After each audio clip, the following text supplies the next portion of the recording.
Can you really sit here? You're not part of the family, just married in. My mother-in-law said mean things to me while we were having dinner at a fancy restaurant. She looked at me with a smirk and waved her hand. I felt so mad but tried to stay calm. Are you telling me to leave? I asked her. I was shaking with anger. Just as I was about to get up and leave, my mother-in-law stopped me. Hold on, if you're leaving early, who's going to pay the bill? Give me the money. She said it with a proud look on her face. I smiled back at her and said, why should I pay for someone I barely know? My name is Maya, and I'm 29 years old. I work in an office. My husband, Tyrell, is the same age as me, and we usually have a good time together.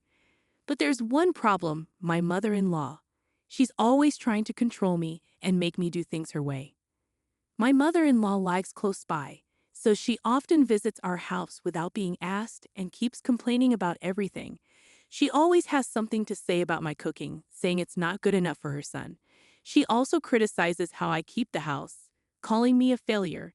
Even though she knows I work during the day, she comes in the evening and mocks me for being at home. But she acts differently when my husband is around, so he doesn't believe me when I tell him about her behavior. He thinks she's fine because he hasn't seen her being mean to me. She seems normal at first, so my husband doesn't understand how bad it really is. Now things have gotten worse. She even has a key to our house that my husband gave her, and she uses it to come in whenever she wants, complaining about cleaning and cooking. She also talks badly about me to our neighbors. It's just one thing after another with her. I've been telling my husband for a while now that I want us to move far away from my in-laws, but he's been too busy with a big project at work to take me seriously. Then something good happened. My husband got a promotion. His project was a big success, so he got promoted and he'll be making more money now. Now that we're making more money, what do you think about starting a family? But if we're going to have kids, I want to live in a place that's good for them. There aren't many places for kids to play around here, and not many daycare centers. Don't you think it's time we moved? Finally, my husband agreed that we should move. I was happier about this than I was about his promotion, but that happiness didn't last long. The next day, my mother-in-law showed up at our house unannounced like usual. I was annoyed, thinking she was going to nag me again, but this time it was different. I want to celebrate my son's promotion by taking him to a fancy restaurant. It's really expensive, but the food is great, and everyone there is very nice, she said. That sounds nice. Good for you, I replied. You're still not very friendly, she said. Anyway, I want you to come with us. Please come. I'll see if I can, but it might not work out, I said. Don't say that. We want you to come, she insisted. Even though I said I might not be able to make it, my mother-in-law just smiled and left. She used to exclude me from things, but now she's inviting me and saying she'll wait. Something's up. When I asked my husband about it later, he said he had already agreed to go with her. She booked the restaurant for us, and I'm excited about it, he said. You're excited about this, right, Maya? My husband asked. Sorry, but I'm not really looking forward to it. I'm worried about how much it'll cost at such an expensive place. I don't want to go. Just tell them I'm busy and have fun without me, I replied. Why are you being so negative? Plus, it's not just us going. My brothers and their wives will be there too. It wouldn't be right if you didn't come and celebrate with the whole family, my husband said, eager for us to go to the fancy restaurant. He really wanted me to go, even though I didn't want to. He didn't seem to listen to me anymore. If he believes his mom more than me, I'll use the voice recorder I bought online to record her being mean to me. I thought to myself, she's probably going to be mean to me at the celebration too. I'll record her and show it to my husband. If he still takes her side, I'll think about divorcing him. Making that decision made me feel a bit better. But the day of meeting my mother-in-law at the restaurant felt really sad, and I couldn't stop sighing. I didn't know my husband's brothers well. I had only met them briefly at our wedding, and I barely remembered talking to their wives beyond saying hello. When we got to the restaurant, the waiter took us to a big room. My mother-in-law, One of my husband's brothers and his wife, and another brother and his wife were already there, sitting down. The fancy food was already on the table, and there was only one empty seat. My husband looked confused and wondered if there was a mistake. Did the waiter mess up? "I'll go check," he said and left the room. As soon as he left, everyone started eating. Then my mother-in-law stood up and looked at me with a mean expression. "There's no seat for you. Why would I invite someone who just married into our family to our celebration? So here's your choice. Prove you want to be part of our family or leave and never come back. What's it going to be?" Without hesitating, I said, "No, I'm leaving." My mother-in-law looked surprised for a moment. Did she really think I would beg her to accept me as family in this situation? No chance. "Listen, if you pay for everyone's meal here, I'll accept you as part of Terrell's family. You must be upset about being treated like a stranger, so pay up and become family," my mother-in-law said. "I already told you, I'm leaving. Why should I pay for someone else's family's meal?" I replied as I walked away. Mother-in-law slammed the table and yelled, "Don't you understand? I'm trying to make you part of the family. Are you okay with being a stranger? Pay up." "No, I'm fine being a stranger. And since I'm a stranger, I'm not paying for your meal. Goodbye." Mother-in-law tried to catch up to me, but by the time she got to the door of the room from the farthest seat, I was already at the restaurant's exit. When I got home and was thinking of emailing my husband, he returned within 10 minutes. The waiter said the reservation was correct, and my mom was causing a scene. "I heard everything from my brother," he said. "I'm sorry you had to go through that. You came back quickly," I said. "It seems like she would have caused a scene if you had stayed," he replied. "How could I sit with them after they insulted my Maya?" My husband quickly understood what had happened after I left and hurriedly came back home to me. After I said I was okay being treated like a stranger, it seemed to wake up my husband's brother's wives. They used to think they had to silently endure being treated badly, but seeing me stand up for myself made them realize they could too. They both left and their husbands quickly followed. I expected my mother-in-law to complain, and sure enough, the phone started ringing nonstop within 3 hours. I ignored it, but it was so loud that I had to block the calls. Then I got a call from an unknown number. "Hi, sorry for calling so late. Is this Maya's phone?" The person on the other end said he was a police officer from the nearby police station. He told me that after everyone left, my mother-in-law tried to eat and then wanted me to pay the bill later, but the restaurant didn't want to deal with her after the scene she caused.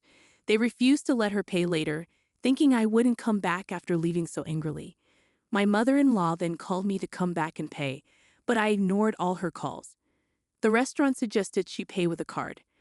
But my mother-in-law didn't have a credit card and didn't have enough cash to pay for everyone's meals. She tried calling other family members to help, but nobody picked up.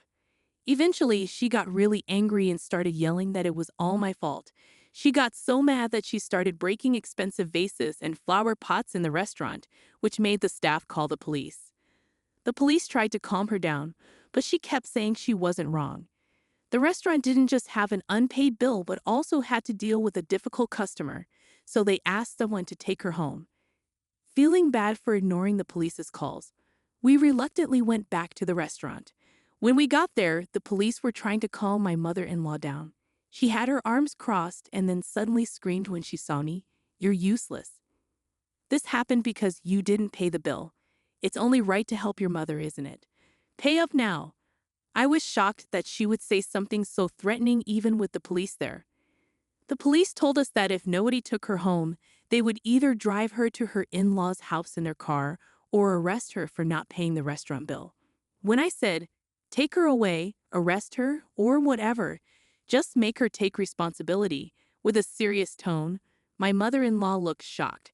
She said, "How can you say something so heartless? I can't believe it. Just pay the bill. It's not good to have a family member arrested." I replied, "I don't care. I'm not family, and I don't want to be around someone who acts crazy and causes trouble." As I tried to leave the restaurant and let the police handle it, my husband, who had been quiet, gave me a stern look. He said, "I know what happened to Maya was wrong, but is it really worth getting arrested over?" I replied, "That's not the point.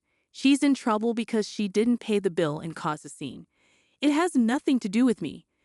Or are you saying it's my fault for not paying for 6 people's meals even though I didn't eat?" My husband didn't say anything, but he walked past me and went to talk to the police and the restaurant staff. I knew what my husband was going to do when he walked away, so I called out to him, "If you pay for her meal and make it up to her, we're getting divorced." Think about that. But my husband didn't say anything and took out his wallet. I sighed and left the restaurant. I walked home, packed my things, and got ready to leave. Just before the day changed, my husband came back. He said, "Mom's not getting arrested." It turns out she was really wrong. The restaurant said they'd forgive her if I paid them back and promised she wouldn't come back. I didn't have enough money, so I called my brothers for help. My husband kept talking about what happened after I left, looking tired. Maybe because I didn't react much, he came over to me looking upset. "What's with the bags?" he asked. "I'm getting ready to leave because we're getting divorced." "I told you if you took her side, we'd get divorced. You can't pretend you didn't hear me," I said to my husband as he watched me pack with surprise. Then he started shouting, "What's going on today? You've been acting weird all day. I know Mom did something bad, but why do we have to get divorced? I already told you I'm being mistreated, and even when you see proof and hear others talk about it, you still choose your almost arrested mom over me. Is it weird that I want to divorce someone like that?" "I've had enough," I replied. My husband kept talking, but I didn't really listen. I got ready to leave and also got the paperwork for the divorce. The next morning, I got the divorce papers and signed them right away. My husband didn't want to get divorced, but when I said I'd get a lawyer, he reluctantly signed. Then I submitted the papers. Finally, I could go back to being a stranger. Later, my husband moved out and went to live with his parents. He used to rely on me for most of the housework, so without me, the house became a mess. He didn't like the messy house and decided to cancel the apartment lease and go back to his parents' home. The older and younger brothers ended up doing the same. When my husband asked them for help with paying back the restaurant, they got into big fights with their wives. The wives said they shouldn't have to pay for something that wasn't their fault, but the brothers used their own money to help their mom without asking their wives. And they believed their mom's words that their wives were being unreasonable and might get them arrested. Seeing them disrespect me made their love for their wives fade away, and they were faced with divorce right then and there. They also went back to their parents' home, saying they didn't want to do housework.